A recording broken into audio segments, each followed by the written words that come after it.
Hi, everybody, and welcome back to another episode of The Arts at EPCC. My name is Dr. Yasmin Flores, and I am an associate professor of music here at the college. With me today is another one of my music students, Mr. Giovanni Falvo. Hi. Hello. Hello. How are you? I'm doing really good, thank you. Awesome. I want to say thank you for inviting me to this show. It's really nice. Yes, absolutely. Wonderful. Well, Giovanni, thank you. And first of all, so I've been so impressed with you in class. I think you and I were kind of talking a little bit yesterday, and I kind of mentioned that right now, this is a lot of review for you. You had a great background in music coming in, which is fantastic. And so you are a little bit bored in my class, but hopefully with my antics, I keep you entertained, right? So now tell me a little bit about yourself, Giovanni. When you play the trombone. Yes, ma'am. When did you start playing trombone? Yes, so I first started playing the trombone at, I would say, 5th grade at Scottsdale Elementary. That's actually, awesome. Yeah, that's where I started playing the trombone first. And then after I started playing, I was like, oh, this is fun. I'm going to keep going and just see where this will take me to. And then middle school, I was progressing some more, and it was really fun. I wanted to continue. And then I joined this little competition that happens at like high schools, like called All Region, and middle schools as well. And yeah, and I joined it, and I joined my first tournament, my 8th grade in middle school, and it wasn't that too good, but I tried again next year, and then it was more fun, and I wanted to try out more for All Region. Oh, awesome. I love the competitiveness, and it made me want to practice more, and it was something that I really enjoyed doing, and I have fun with it. Oh, terrific. Very good. So now, did you take private lessons as you were going through school? No, ma'am. You didn't? Wow. So you made region. Oh my goodness. So what was it in you that, because there are a few students that I remember when I was young 100 years ago that didn't need the lessons and still made it. Like everything I did and that I spent hundreds of dollars on, okay? Because you do. Hello. You spend hundreds of dollars on lessons.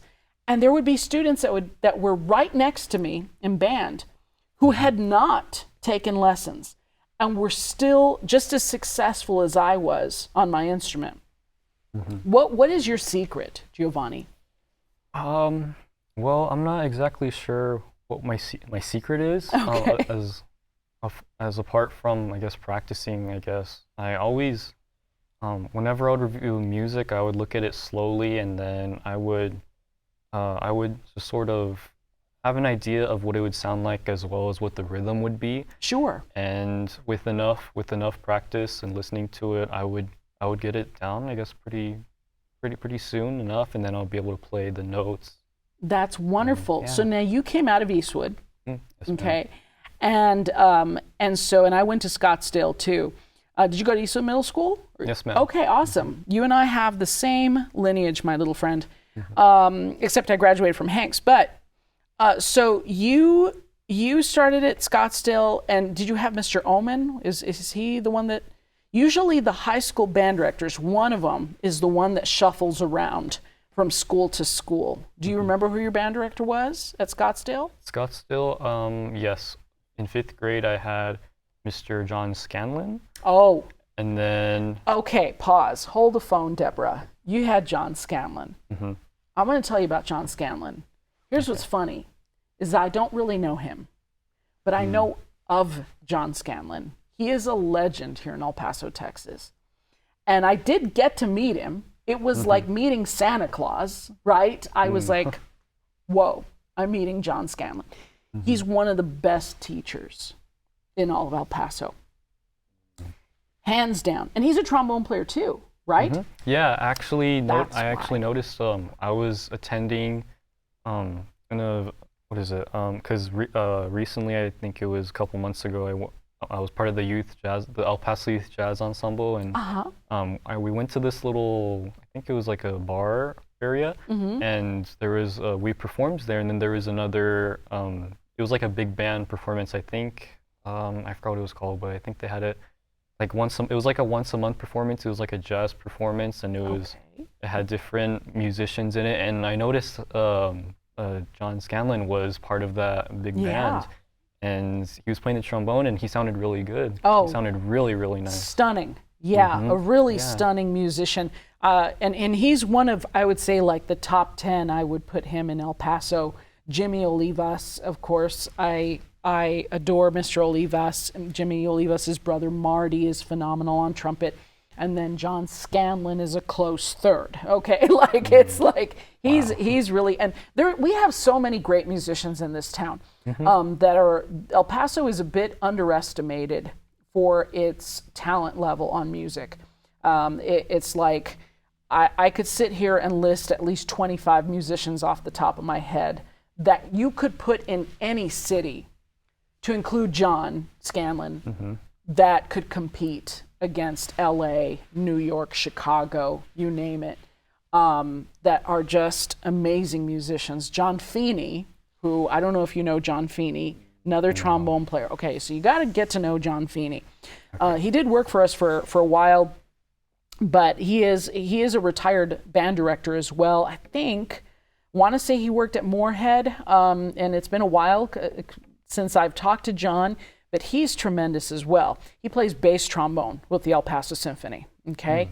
And John walks in, John Feeney, about an hour before rehearsal, and he warms up for about an hour.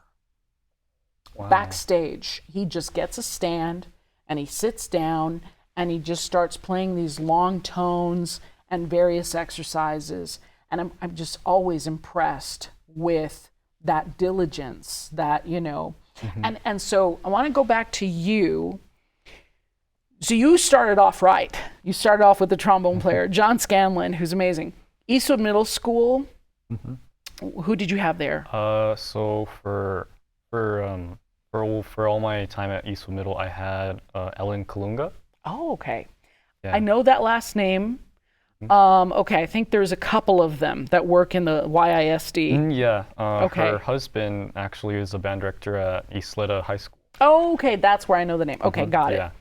And then, of course, you got to Eastwood High School. John Matthews II. Yes, I had him my junior year and my senior year. I had Brian Andrade for my freshman and sophomore year. Okay, all right. And then you have Mr. Oman, John Oman. Yes? Yes. John Oman and I have a mutual friend, small world. I went to University of Iowa. I came down, I was talking to my friend Joel from Minnesota, and he's like, wait, did you say you live by Eastwood High School? It was a random conversation I was having with this guy from Minnesota, right, who I went to school with in Iowa. And he said, do you know John Oman? He works at Eastwood High School. And I was like, I know of Eastwood, right? As I talked to him, mutual friend. And Joel's last name is Vanderheiden. Joel Vanderheiden is a good friend of Mr. Oman's. And then, lastly but not leastly, the man with 70 percussionists this fall. Yeah. Art Avila, who's stunning as well. Wow. So you come from this long lineage of fantastic musicians. I want to talk about practicing. So all by yourself, you figured out how to make it into region, and you said some key things, practicing slowly. How do you have a system on like how you break down the music? Let's see. Well, I'm not really sure if I have like a really clear system on practicing. I would normally just, sometimes I would hear like for all region musics, because on YouTube there would be recordings of videos playing the like professional musicians playing the music, and I would hear it and I would get a glimpse of how it would sound like that. So whenever I would practice, I would try to sound a little bit like how they sound, and then I would just I would ask Mr. Oman, there is some things that I needed to work on whenever I would practice, and I did have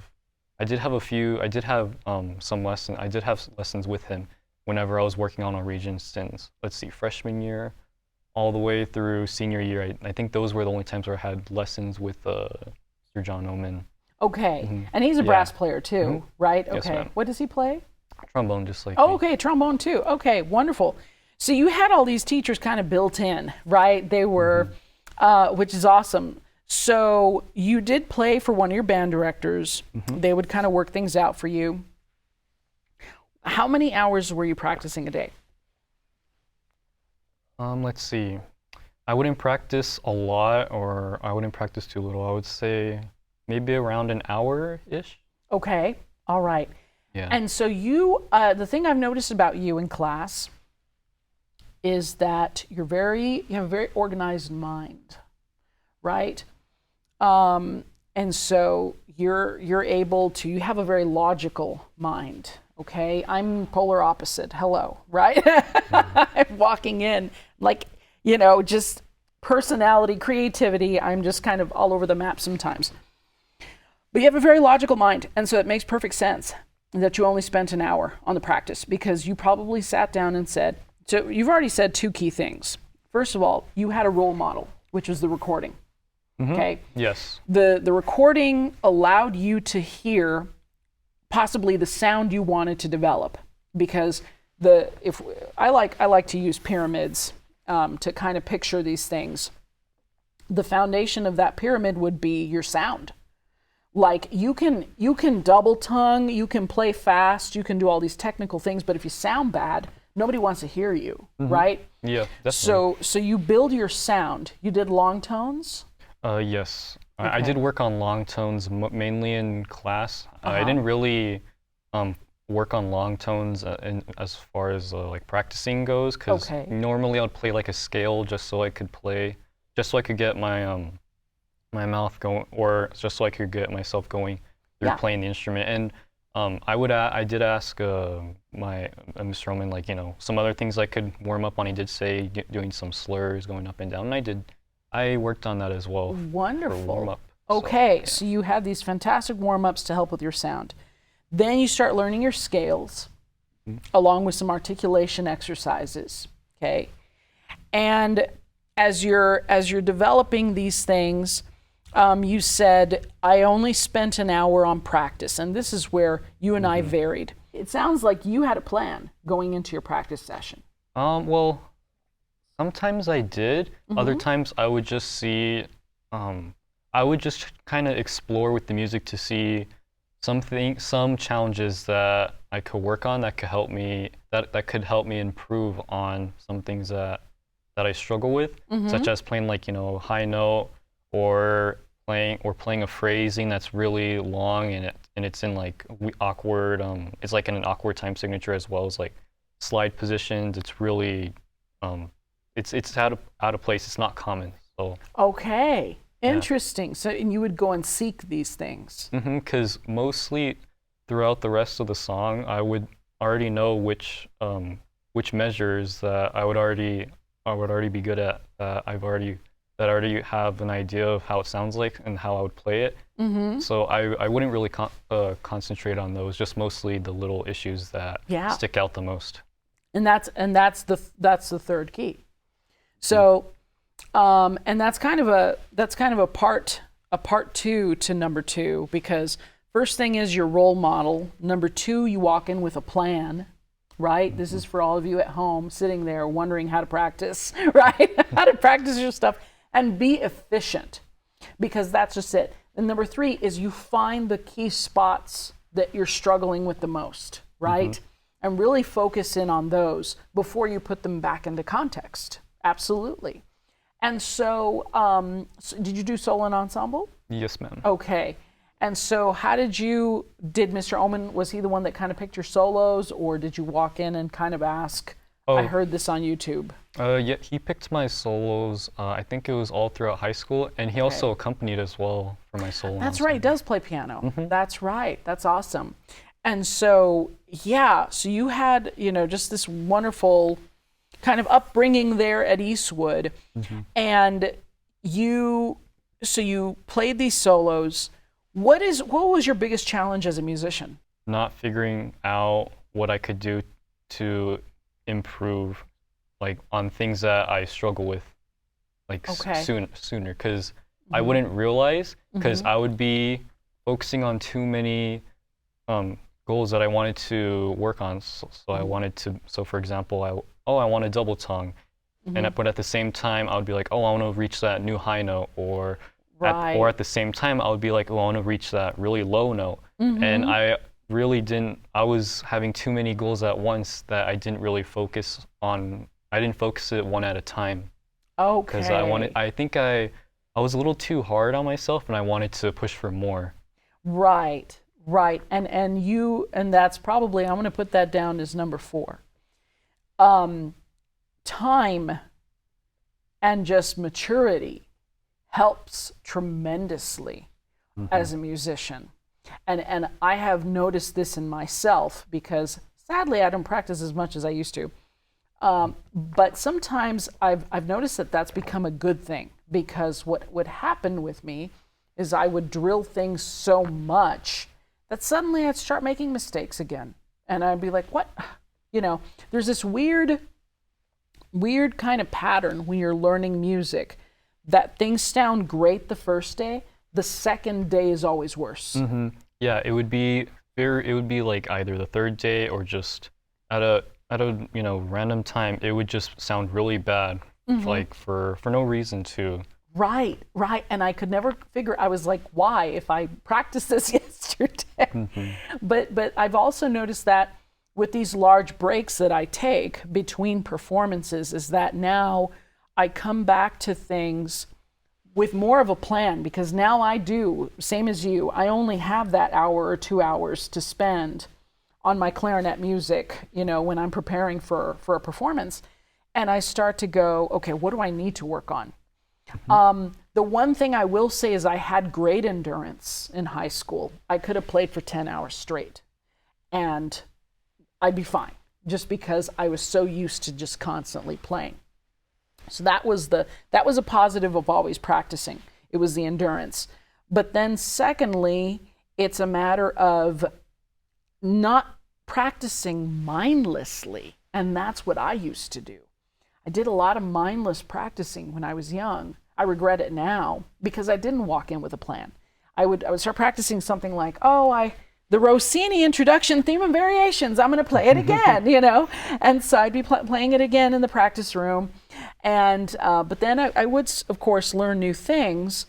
But I think if I'd walked in with a plan, then I think things would have been more efficient.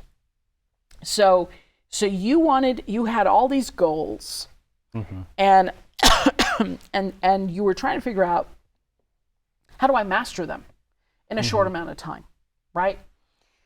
So in your practice, when you divide your practice, if you picture a clock or a watch like mine, and you figure, okay, because it's best to work on everything every day. Don't spend 5 hours on it every day, but even if you spend 15 minutes on it, and these 15 minutes, I'm going to practice my harmonic series, right? For you on trombone, you're trying to squeal out higher notes in different positions, right? And then you stop and you kind of reflect on, okay, what did I fix today? What was different? What did I do different? And that's another key to practicing. Don't keep doing the same thing you've been doing if it's not giving you results, right? And so many of us as human beings, and I'll tell you another secret, and this is for you and all of you watching at home, it's that we as musicians are very introspective, and which means that we learn so much about ourselves, not just as a musician, but as a human being. We learn about our weaknesses, we learn about our strengths, right? Oh yeah, definitely. Through the instrument. So you're also in speech and debate, right? Ma'am. And that has a fancier word, forensics. Forensics. Yes? Yes, ma'am. Now for people, can you explain that at home? Because everybody's thinking CSI when you hear forensics. What is forensics? Well, this is my first speech and debate forensics team that I joined, and I'm not too fond of what forensics mean, but I know it's, for the most part, it's about, giving speeches on on topics that you're interested in, Yeah. or not just speeches too. You could do all sorts of different types of conversations or different types of speeches, such as extemporaneous, impromptu, which is basically impromptu is the one I'm doing, which is basically Yes, currently at this moment right now. Persuasive speech, informative speech, and yeah, there's just a bunch more. Oh, those words take me back to speech class about 25 years ago. Yes, I remember some of the terminology. Now, that little creature that you have hanging from your neck, tell me what that is. So this is a great horned antler beetle. Okay. And I got this necklace from a little shop in Chinatown when I was in San Francisco for my speech and debate tournament. Very good. That's awesome. And you did very well at the debate, right? Yes, ma'am. Very good. And you placed? I placed 5th place. Okay, very nice. That's awesome. And so, do you see parallels between your performance and speech? Parallels? Yes. Like, first of all, do you get nervous? Oh, yes, I do. Okay. Did you get nervous on trombone? Yeah, yes. Okay. I know that was something I struggled with a lot when I was competing in all region. Especially when I would stand up to, because whenever, we would throughout for our region, we would play like a specific part of a piece or an etude. Yeah. And everyone would stand up, and whenever I would stand up, my leg would shake and I would get all nervous. So for the most part, and it would mess me up because then my mind would go blank and I would lose track of what I knew and instantly, mess up like a lot. But for the most part, I would sit down, and it helped a lot. Okay, awesome. Let me introduce you to, if you're not familiar, there's a couple of books. The Inner Game of Music is based on the Inner Game of Tennis. Okay, Inner Game of Tennis was the first book in the series. There's been like Inner Game of other things as well, right? But it's a phenomenal book that talks about nervousness and music. So I don't know if you play any tennis, but you could also check out the original book, right? But the one that's for music, it talks about the little voices in our heads sometimes that tell us, like, you're not going to do this, you're going to mess up in 5 measures, right? We have those little extra people that like to show up, and it's like, shh, shh, right? Okay? But that's something that you may want to check out, and then apply it to not only your trombone playing, but also apply it to your speech. Because if you get nervous, and I don't want to put that idea in your head, I think you probably did a marvelous job, and I'm sure that everything was fabulous, right?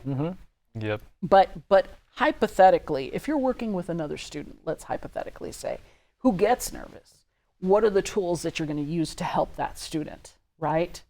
Okay, so what other things do you notice? What other parallels in both experiences, in debate and then in trombone playing, that you would like to fix? Let's see.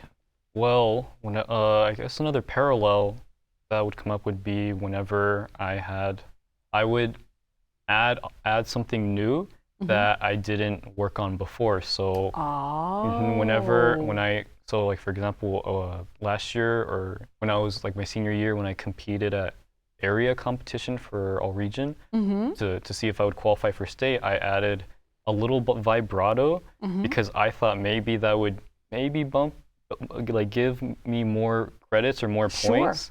And it didn't really make a difference because I thought maybe that would give me a little bit of a boost whenever I'd play, but it wasn't a huge boost, or it didn't make a difference basically. Okay, interesting. And so in speech and debate, you are essentially, how does that translate on that side? Do you slip in things that you just don't even have on your piece of paper? Yes. Okay. And does that cause you to kind of stumble or stutter or?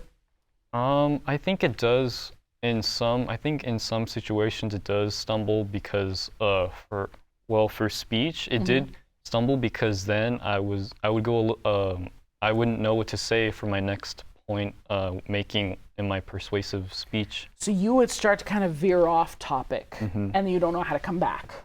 Yes. Or I wouldn't know how to connect my speech to whenever I would like give my speech, I wouldn't know how to connect it or explain it properly. That's me every day in class.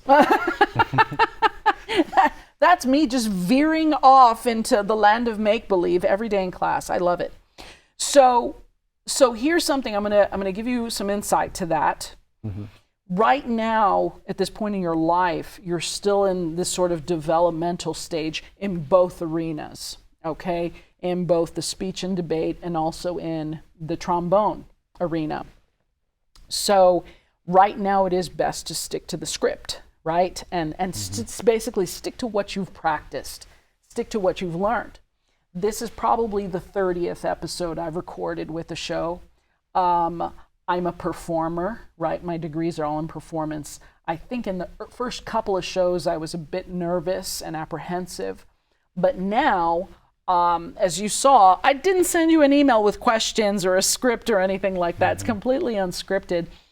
And that's just being here and having done this so many times now that I don't necessarily need to hang on. I used to have a piece of paper that I would have here in front of me, and they kept telling me, like, get rid of that piece of paper, more so for the lights, right? Okay. Yeah. And so, but the bottom line is that the more you do something and the more you try it out, start trying to add elements in your practice, right? So if you, let's say improvisation is a great time to do that. If you pull out, I don't know, whatever the name of the tune, Autumn Leaves, right? Classic jazz tune. And if you start playing it and you play it and you play it and then you go, okay, this time I'm going to add something. I'm going to see what happens. And record yourself. And do the same when you do a speech. Record yourself and say, okay, eventually you're going to get to a point where you can add those little subtle nuances, right? Kind of last minute. And then all of a sudden you get comfortable with it and you go, oh, this is not an issue anymore, right? You just got to give yourself time. How old are you? I'm afraid to ask. I'm 18. Yeah, of course you are. You're 5, right? Compared to me. Hello. So, okay. Well, very cool. Well, Giovanni, I hope you got something out of half of what I said today. And lovely to have you on the show. Yeah, thank you. And I wish you all the best. I think I'm very excited to have you in class. It's been a pleasure. We're hopefully getting into some more challenging areas that you won't be so bored with. But yes, and I can't wait to see what happens to you in the future. Okay? Thank you. Yeah, I mean, there's going to be a new chapter in my life, and That's there's a right. lot of new things to, explore and learn about. So I'm excited for that as well. Very cool. Very cool. Well, you'll have to come back and tell us how you're doing. Giovanni, thank you so much. Thank you very much. Yes, absolutely. Everybody, thank you for joining us today. And if you have any questions, you know where to find me, YFLORE14 @epcc.edu. Thank you, and until next time, I'll see you all later. Bye-bye.